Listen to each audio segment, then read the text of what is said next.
नारायण नारायण नारायण नारायण। दोस्तों, वैसे रात को जगना नहीं चाहिए पर मैं जग रहा था और 12 बजे अमेजॉन प्राइम वीडियोस पर शेरनी फिल्म रिलीज हुई तो मैंने सोचा चलो अभी जग ही रहा हूँ तो देख लेते हैं। फिल्म के को राइटर, को प्रोड्यूसर और डायरेक्टर है अमित मसूरकर। उनकी न्यूटन फिल्म का हमारा रिव्यू आप ज़रूर देखना।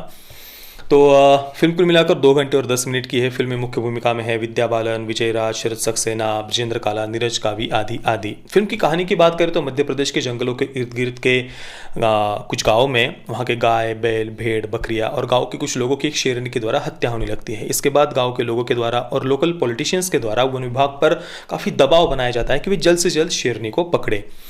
आने वाले कुछ दिनों में ही वहाँ पर इलेक्शन होता है तो ये एक बहुत बड़ा इलेक्शन का मुद्दा बन जाता है। वहाँ के जो पूर्व विधायक है, अभी के विधायक है, वे सभी के सभी अपने स्वार्थ के लिए अपनी इलेक्शन रैलियों में इस मुद्दे का वे उपयोग करते हैं। लोगों की हो रही हत्या के इस मुद्दे को अपने स्वार्थ के लिए वे उपयोग करते हैं। इसके साथ ही वन विभाग के अंदर का भ्रष्टाचार, उन लोगों की लापरवाही, इसके अलावा जंगलों के इर्द गिर्द जो हाईवेज हो रहे हैं, वहाँ के जो मील, कारखाने, फैक्ट्रीज आदि है, उनके कारण वन्य प्राणियों को होने वाला नुकसान, ऐसे कई सारे विषयों को फिल्म में दिखाया गया है। और इसके साथ में सबसे महत्वपूर्ण जो फिल्म का फोकस था वो है भारतीय पुरुष प्रधान समाज की निकृष्ट मानसिकता को दिखाने पर भी फिल्म में खास तौर पर अलग से फोकस किया गया है। अब एक एक करके फिल्म के मुख्य पात्रों के बारे में हम चर्चा करते हैं। सबसे पहले विद्या बालन का जो विद्या विंसेंट का कैरेक्टर है उसके बारे में बात करते हैं। विद्या विंसेंट को एक बहुत ही समझदार, सुलझा हुआ, पर्यावरण की चिंता करने वाला, प्राणियों से प्रेम करने वाला और बहुत ही प्रामाणिकता से अपने कर्तव्य को निभाने वाला ये पात्र दिखाया है। विद्या विंसेंट एक वन विभाग की अधिकारी है और उसका अभी मध्य प्रदेश के वन विभाग में ट्रांसफर हुआ है। विद्या बहुत ही बुद्धिमान है पर उसके वहां के जो पुरुष सहकर्मी हैं उन्हें बेसिक नॉलेज तक नहीं होता अपने काम का। जैसे कि वाटरिंग होल सूख जाने पर क्या होता है, इस प्रकार के प्रश्न पूछने के बाद वो पुरुष सहकर्मी चुपचाप खड़े हो जाते हैं। उन्हें कुछ भी इसके बारे में नहीं पता होता। और केवल पुरुष सहकर्मी नहीं तो वहाँ पर विद्या का जो बॉस है बंसल जी, जो कैरेक्टर ब्रजेंद्र काला ने प्ले किया है, वो तो सबसे ज़्यादा लापरवाह होता है। और केवल लापरवाही नहीं तो उसे करप्ट, भ्रष्टाचारी भी दिखाया है। वन विभाग के रिसोर्सेज का वो उसके जो जान पहचान वाला राजनेता है लोकल, उनके लिए वो उनका यूज़ करता है। वन विभाग के द्वारा जो आयोजित किए गए जन जागृति कार्यक्रम है वहाँ पर उस लोकल पॉलिटिशियंस के प्रचार के लिए उन कार्यक्रमों का वो उपयोग करता है। और करप्ट, भ्रष्टाचारी, लापरवाह होने के साथ ही वो डरपोक और स्वार्थी भी है। तो कुल मिलाकर इसे लापरवाह, नासमझ और भ्रष्टाचारी पुरुष सहकर्मियों को विद्या विंसेंट को वहाँ झेलना पड़ता है। केवल इतना ही नहीं तो उनके महिला होने के कारण वहाँ के पुरुष उन्हें जज करते हैं, नीचा दिखाते हैं, ऐसे दिखाया है। जैसे कि एक सीन में एक लोकल पॉलिटिशियन विद्या विंसेंट से पहले तो ये कहता है कि देखिए मैं महिलाओं का बहुत सम्मान करता हूँ, पर उसके अगले ही वाक्य में वो ये बोलता है कि देखो वन विभाग ने एक महिला को मुझसे बात करने के लिए भेज दिया और इस बात से वो अपमानित अनुभव करता है। और यही नहीं, फिल्म के जितने भी पुरुष पात्र हैं, मतलब केवल ये लोकल पॉलिटिशियंस या फिर पुरुष सहकर्मी ही नहीं, फिल्म में दिखाए गए जितने भी मुख्य पुरुष पात्र हैं उन सभी को इसी प्रकार से या तो लापरवाह या फिर नासमझ या भ्रष्टाचारी या स्वार्थी किसी न किसी प्रकार से सभी मुख्य पुरुष पात्रों को कोई ना कोई नेगेटिव शेड दिया गया है, सिवाय एक पुरुष पात्र के जिसे सर्वगुण संपन्न फिल्म में दिखाया गया है। और वो पात्र है विजयराज का हसन नूरानी का पात्र। हसन नूरानी को बहुत ही प्रोग्रेसिव, मॉडर्न और विज्ञानवादी सोच का दिखाया है, जो एक कॉलेज में ज़ूलॉजी के प्रोफेसर है। हसन नूरानी पर्यावरण से बहुत प्रेम करते हैं, प्राणियों से बहुत प्रेम करते हैं, जंगलों की वे बहुत चिंता करते हैं, गांव के लोगों को प्राणियों से, पर्यावरण से प्रेम करना सिखाते हैं, उनसे बचना भी सिखाते हैं। ऐसे जो जन जागृति कार्यक्रम होते हैं उनमें हसन नूरानी बहुत बढ़ चढ़कर हिस्सा लेते हैं। और जंगलों को या वन्य प्राणियों को नुकसान पहुंचाने की अगर कोई बात करता है तो वे खुलकर उसका विरोध करते हैं, चाहे वो कितना भी बड़ा व्यक्ति क्यों ना हो, चाहे उसकी कितनी भी बड़ी पहुंच क्यों ना हो। इसके अलावा हसन नूरानी का जो परिवार है उसकी बात करें तो वे अपनी पत्नी रेशमा और बेटी नूरानी इनकी बहुत चिंता करते हैं। इवन अपनी पत्नी के साथ खाना बनाने में भी वे हाथ बटाते हैं। एक सीन में विद्या अपने पूरे परिवार के साथ में जब हसन नूरानी के यहाँ खाना खाने के लिए जाती है तो उस दिन पूरा खाना हसन नूरानी ने ही बनाया था, ऐसे दिखाया है। कुल मिलाकर हसन नूरानी को बहुत ही विज्ञानवादी, प्रोग्रेसिव और मॉडर्न सोच का दिखाया है और साथ में वे पर्यावरण की बहुत चिंता करते हैं। अब हम फिर से आते हैं विद्या विंसेंट के कैरेक्टर की तरफ। हम बात कर रहे थे कि हसन नूरानी के अलावा विद्या के जितने भी पुरुष सहकर्मी हैं या फिर जो लोकल पॉलिटिशियंस आदि है उनकी लापरवाही, भ्रष्टाचार आदि बातों का विद्या को सामना करना पड़ता है। यहाँ तक हम पहुंचे थे। इसके अलावा विद्या के जितने भी पुरुष सहकर्मी हैं या बॉस आदि है, उनकी अंधश्रद्धा का तक विद्या को सामना करना पड़ता है, ऐसे दिखाया है। एक सीन में जो विद्या के बॉस है बंसल जी और जितने भी वन विभाग के कर्मचारी अधिकारी आदि है, वे वन विभाग के ऑफिस के अंदर उन्हें यज्ञ करते हुए दिखाया है और उस यज्ञ को कोई पॉजिटिव वे में बहुत श्रद्धा हौस आदि नहीं दिखाया।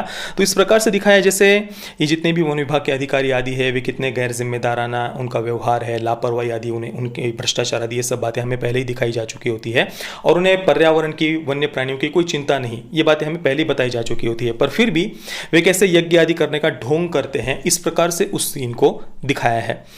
उस सीन में रंजन राजहंस नाम का एक शिकारी भी दिखाया है और वे सब वो यज्ञ आदि कर रहे होते हैं। और उस सीन में केवल विद्या विंसेंट और हसन नूरानी, इन दोनों को क्रोधित, गुस्से में और दुखी दिखाया कि देखो देखो ये कैसे लोग हैं, कितने लापरवाह, गैर जिम्मेदार, वन्य प्राणियों की कोई चिंता नहीं, और फिर केवल यहाँ पर यज्ञ आदि करने का वो ढोंग कर रहे हैं। इस कारण से ऐसी भावना उनके चेहरे पर, विद्या विंसेंट और हसन नूरानी के चेहरे पर हमें दिखाई देती है और वे एक दूसरे की तरफ इस भाव से फिर देखते हैं उस सीन में। अब ऐसी सारी परिस्थितियों के कारण विद्या शुरुआत में इस जॉब को छोड़ने के बारे में सोच रही होती है और यही बताने के लिए वो अपने पति को फ़ोन करती है, पवन को, कि कुछ दिनों के बाद में मैं इस जॉब को छोड़ने वाली हूँ। अब ये सुनते ही पवन विद्या से कहता है कि देखो देखो अभी रिसेशन है, जॉब मेरी खतरे में है और बहुत सारी प्रॉब्लम्स है, तो तुम्हें जॉब छोड़ने के बारे में सोचना भी नहीं चाहिए। यानी विद्या के पति को कुल मिलाकर निकम्मा दिखाया है और ऐसी सब परिस्थिति होते हुए भी, मतलब उसका जॉब खतरे में है, रिसेशन आदि की वो बातें करता है, पर फिर भी वो कोई नई जॉब वगैरह खोज रहा है, ऐसे नहीं दिखाया। इवन उल्टा अगले सीन में वो अपने सारे दोस्तों को घर पर बुलाता है और मैच वगैरह वो देख के एंजॉय कर रहा है, ऐसे अगले सीन में हमें दिखाया जाता है। कुल मिलाकर विद्या के पति को गैर जिम्मेदार और निकम्मा फिल्म में दिखाया है। इवन एक तो वो अपना खुद का कुछ काम खोज नहीं रहा, घर पर मैच आदि देखकर एंजॉय कर रहा है, इधर उसकी पत्नी इतनी मेहनत कर रही है और ऊपर से वो उसे परेशान करने के लिए अपनी माँ और विद्या की माँ को लेकर वहाँ पहुँच जाता है। और वहाँ जाने के बाद में फिर जाते ही वो विद्या के हालचाल के बारे में नहीं पूछता, बस खाना खाने के बाद में रात में बेडरूम में पहुँच जाता है और विद्या आते ही उससे वो कहता है तुम अभी भी बिल्कुल कॉलेज में जैसे थी वैसी ही हो। विद्या इस पर कोई भी इंटरेस्ट नहीं दिखाती, वो कहती कि नहीं नहीं मैं ऐसे नहीं हूँ, नहीं नहीं मैं ऐसे नहीं हूँ, 2-3 बार ऐसे उससे कहती है, पर फिर भी उसका पति बिल्कुल भी उसकी कोई चिंता नहीं करता, उसकी केयर नहीं करता, उसके हालचाल नहीं पूछता, तुरंत कहता है कि चलो लाइट बंद कर देते हैं और उसके साथ शारीरिक संबंध बनाने का तुरंत वो प्रयास करने लगता है। इसके अलावा विद्या की जो सास है वो उसे बाहर वो जा रहे होते हैं हसन नूरानी के यहाँ खाने के लिए, तो वो गहने आदि पहनने के लिए उसको मजबूर करती है, जो विद्या की बिल्कुल भी इच्छा नहीं होती, इच्छा के विरुद्ध जाकर उसे वो पहनना पड़ता है। अपने पति से, पवन से भी वो कहती कि देखो तुम कैसे सादे कपड़ों में, हाफ पैंट आदि में वो जा रहे हो, पर मुझे देखो ये सब करना पड़ता है, पहनना पड़ता है। इसके अलावा विद्या की जो माँ है वो उसे बच्चे के लिए फोर्स कर रही होती है कि अभी बहुत आयु हो गई है, बच्चे के लिए तुम्हें सोचना चाहिए वगैरह वगैरह। तो विद्या कहती है कि नहीं, मुझे बच्चे वगैरह बिल्कुल भी नहीं चाहिए, रिटायरमेंट में देखूंगी मुझे क्या करना है, पर मुझे बच्चे वगैरह नहीं चाहिए। तो कुल मिलाकर भारतीय पुरुष प्रधान समाज की सोच के कारण विद्या को कैसे परेशानियों को झेलना पड़ता है, ये ऐसे अलग अलग सीन्स के माध्यम से हमें दिखाया गया है। इन सारी बातों के अलावा जो शेरनी वाला पार्ट है वो काफ़ी प्रिडिक्टेबल था, मतलब हम तो फिल्म देखने से पहले गेस कर सकते थे कि वो क्या दिखाने वाले होंगे, कि यही मील, कारखाने, फैक्ट्री, हाईवेज वगैरह इन सब बातों के कारण जो वन्य प्राणी हैं उन्हें परेशानी झेलनी पड़ती है, वे रास्ता भटक जाते हैं आदि आदि। तो हाँ, यही उन्होंने सब बातें वन्य प्राणियों के बारे में, शेरनी के बारे में दिखाई है। बाकी देखिए फिल्म की कहानी, कैरेक्टर्स ये क्या कहने का प्रयास करते हैं, उनसे हम एग्री करते हैं नहीं करते हैं, वो एक अलग बात है। पर फिल्म में जो शेरनी और उसके 2 बच्चे दिखाए हैं, वो 2 बच्चे सच में बहुत प्यारे थे और शेरनी के प्रति ये फिल्म हमारे मन में सहानुभूति उत्पन्न कर पाती है। बाकी इसे हम एक आर्ट हाउस फिल्म कह सकते हैं। जिन्हें आर्ट फिल्म्स देखना पसंद है उन्हें ये फिल्म पसंद आएगी, पर अगर आप कोई मसाला फिल्म देखना चाहते हैं, कॉमेडी आदि देखना चाहते हैं, तो फिर ये फिल्म आपके लिए नहीं है। मैं शेरनी को दूंगा 5 out of 10 stars. Parental guidance की बात करें तो फिल्म में कोई सेक्स, न्यूडिटी, वायलेंस, कोई गाली गलौच वगैरह नहीं है। अगर आप देखना चाहते हैं परिवार के साथ में तो देख सकते हैं। बाकी आपने अगर इस फिल्म को देखा है तो आपका एक्सपीरियंस कैसा रहा, मुझे आप नीचे कमेंट में ज़रूर बताइए। जय श्री राम, वंदे मातरम।